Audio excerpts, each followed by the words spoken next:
श्रीमद्भगवद्गीता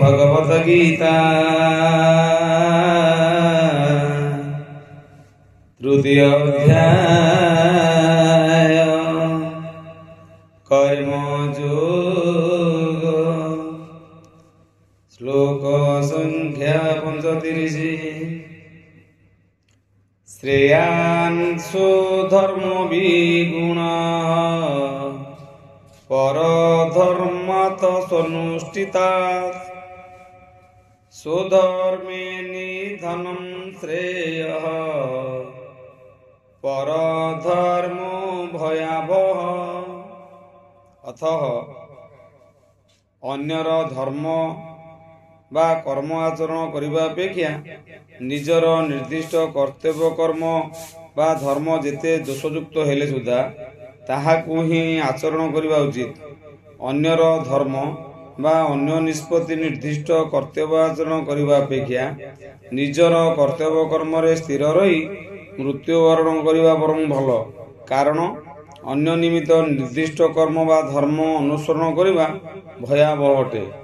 भावार्थ व्यक्ति पूर्ण कृष्ण चेतना रे रही निजर कर्तव्य कर्म संपादन करने उचित। अन्य निमित्त निर्दिष्ट कर्म करने अपेक्षा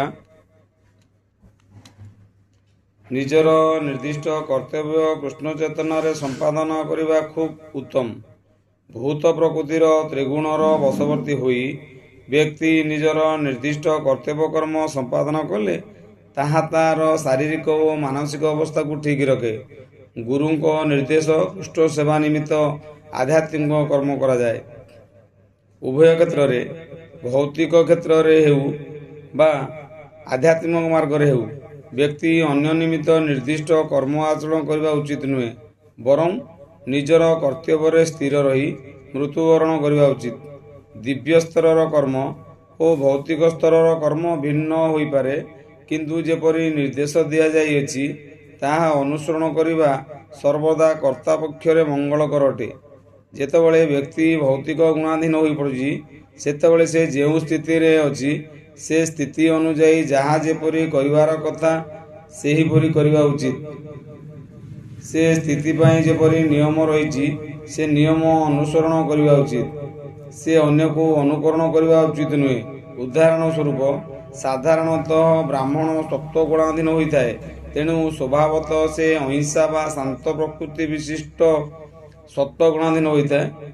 तेणु से स्वभावतः अहिंसा और शांत गुण प्रतिष्ठित हुए, किंतु क्षत्रिय रजगुणाधीन होइतिबारु हिंसा आचरण करने को ताकू अनुमति दिया जाए।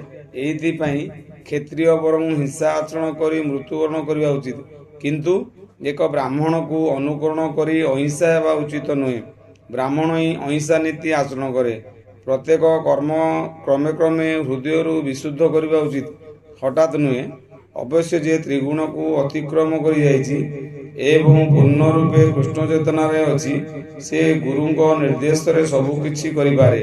पूर्ण कृष्ण चेतनार स्तर रे क्षत्रिय ब्राह्मण परि और ब्राह्मण क्षत्रिय परि आचरण करि पारे।